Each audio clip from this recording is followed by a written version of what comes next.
ఇచ్చి ఇచ్చి ఇచ్చి ఉంది కదా, మీరు అప్పుడు అట్లనే చేశారు కదా. అదే నేను చెప్తా ఉన్నా. ఇప్పుడు ఇవన్నీ కూడా మార్పుకు సంకేతాలే. ఈరోజు మనం చేసిన తప్పుల్ని సరిదిద్దుకోవాలా. మనం ఎట్టి పరిస్థితుల్లో ఉచితాలు ఓకే ఉండొచ్చు, ఒక మేరకు ఉండాలి. నువ్వు అంతేగాని పోటీలు పడి నీకు 1000 పెన్షన్ ఇస్తే 2000, 2000 ఇస్తే 4000, ఇంట్లో కూర్చుంటే 2500, నీకు రకరకాల మాటలు. 10 లక్షలు దళిత బంధు కానీ ఇచ్చేది ఉందా? ఇవాళ నువ్వు ఇంకొకటి, మన ఆర్థిక పరిస్థితిలో ఈ రోజున్న వాటిలలో ఆయన 2 లక్షలు రుణమాఫీ చేయాలంటే చేసే పరిస్థితి లేడు. 10 లక్షలు దళిత బంధు ఇచ్చే పరిస్థితి ఉందా? ఇలా కాంగ్రెస్కి కూడా ఒకటి తెలుసుకోవాలి.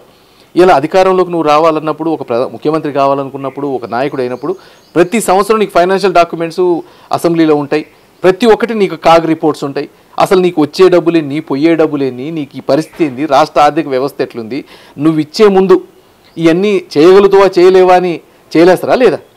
కానీ ఏది పడితే నువ్వు అవకాశాలు చెప్పినావు, ఏది పడితే చేస్తా అని చెప్పినావు, చేసి ఏం చేసినావు? ఈరోజు లాస్ట్కి నా అన్ని అప్పులైనాయి.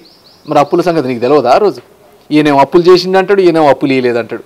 అంటే చివరికి ఎవడే పని చేసే పరిస్థితి లేకుండా ఇంకా ఏ పని చేయలేరు ఇక వీళ్ళు. ఎంతసేపటికి ఇవి వచ్చిన వాటిని ఫ్రీలా, అమ్మిన వాటిని ఫ్రీలు చేసుకుంటా ఇక మొత్తం ఈ రాష్ట్రాన్ని నాశనం చేస్తారు. ఇప్పుడంటే ఎలక్షన్ల కోసం కొద్దిగా గొప్ప ఆగిరు. ఇక ఇప్పటికే మొదలైనవి ఊర్లల్లో, ఇసుకలు మొదలైనవి, మట్టి మొదలైనవి, పేకాట్లు మొదలైనవి. ఇక నీకు కాంగ్రెస్ అంటేనే తెలుసు అందరికీ, మంచి ఫ్రీడమ్ పార్టీ. ఎవరు పడితే వాళ్ళు దేశంలో దోచుకునే పార్టీ, వాళ్ళు దోచుకోవటం తప్ప ప్రజలకు చేయలేని పార్టీ, ఏ నుంచి జడ్ దాకా స్కాములు ఉన్న పార్టీ అని కాంగ్రెస్ గురించి అందరికీ తెలుసు.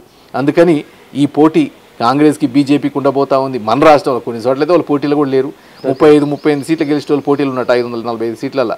కానీ రేపెట్టి పరిస్థితుల్లో నల్లగొండ మీద అయితే నేను ఖచ్చితంగా చెప్తున్నాం, కాషాయ జెండా ఎగరేస్తాం.